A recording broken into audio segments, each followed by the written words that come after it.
भारत अपने रक्षा बेड़े को बड़े स्तर पर मजबूत करने में लगा है। भारत हर स्तर पर अपनी क्षमता में बढ़ोतरी कर रहा है। भारत हथियारों को बना रहा है, बेच रहा है, खरीद रहा है। भारी भरकम हथियारों का भारत आने का सिलसिला जारी है या फिर वो आने वाले हैं। अमेरिकी स्ट्राइकर बख्तरबंद गाड़ी के बाद जर्मनी की किलर सबमरीन के खरीदे जाने की खबर के बीच भारत अपनी ताकत में जबरदस्त इजाफा कर रहा है और इसका प्रमुख कारण है उसके दुश्मन पाकिस्तान और चीन दोनों से निपटने की तैयारियों में भारत जुटा हुआ है। हालांकि बड़ी बात यह भी है कि चीन भारत का पड़ोसी देश होने के नाते सिर्फ भारत का ही नहीं बल्कि दुनिया भर के देशों का सिरदर्द बन चुका है। अब चीन से दूर जर्मनी को भी चीन की हरकतों से तनाव हो रहा है। खुद जर्मनी ने अंतर्राष्ट्रीय मंच पर चीन के व्यवहार को लेकर चिंता व्यक्त की, खासकर भारत और चीन के बीच चल रहे सीमा गतिरोध को लेकर।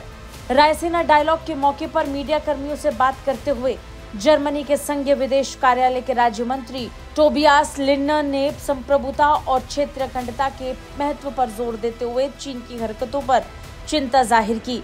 उन्होंने अपने बयान में कहा कि हम आश्वस्त हैं कि संयुक्त राष्ट्र के सदस्य और स्थायी सदस्य सुरक्षा परिषद एक और अद्वितीय नियम आधारित अंतर्राष्ट्रीय व्यवस्था की रक्षा और संरक्षण के लिए विशेष जिम्मेदारी निभाती है। इसलिए देशों की संप्रभुता और क्षेत्रीय अखंडता महत्वपूर्ण है और हमने ताइवान के संबंध में दक्षिण चीन सागर और भारत के साथ सीमा विवाद की कल्पना की है। उन्होंने विवाद को सुलझाने के लिए बातचीत और कूटनीति का आह्वान करते हुए कहा कि हमारा मानना है कि किसी भी विवाद को शांतिपूर्ण और आपसी सहमति से ही हल किया जाना चाहिए। बड़ी बात यह है कि जर्मनी का ये बयान ऐसे समय में आया जब भारत की जर्मनी के साथ संभावित सबमरीन डील होने की उम्मीद है। भारत के साथ पनडुब्बी सौदे पर लिंडन ने चल रहे विचार विमर्श का भी जिक्र किया और बयान में कहा कि हम भारत के साथ पनडुब्बियों पर अच्छा विचार विमर्श कर रहे हैं। उन्होंने हथियारों के निर्यात के प्रति जर्मनी के सतर्क रुख पर भी ध्यान खींचा। उन्होंने अपने बयान में कहा कि परंपरागत रूप से जर्मनी हथियारों के निर्यात के संबंध में बहुत सावधानी से अनुमति देता है। ये भारत के खिलाफ नहीं है। मैं आपको बता सकता हूं कि निर्यात की मात्रा 2018 से 7% बढ़ी है। हम मामले दर मामले जांच करते हैं। बता दें, चीन और पाकिस्तान के साथ बढ़ते खतरे के बीच भारत P-75I प्रोजेक्ट के तहत 45,000 करोड़ रुपए में अत्याधुनिक किलर पनडुब्बी खरीदना चाहता था।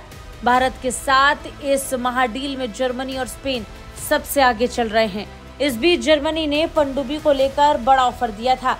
भारत और जर्मनी के बीच इस बड़े सौदे को लेकर बातचीत हो रही है। जर्मनी के साथ साथ एक और यूरोपीय देश स्पेन भी भारत को पनडुब्बियां बेचना चाहता था। अब देखना ये होगा कि जब भारत के साथ सबमरीन को लेकर बड़ी डील भारत करने की तैयारी में है, तब चीन इसे लेकर क्या करता है।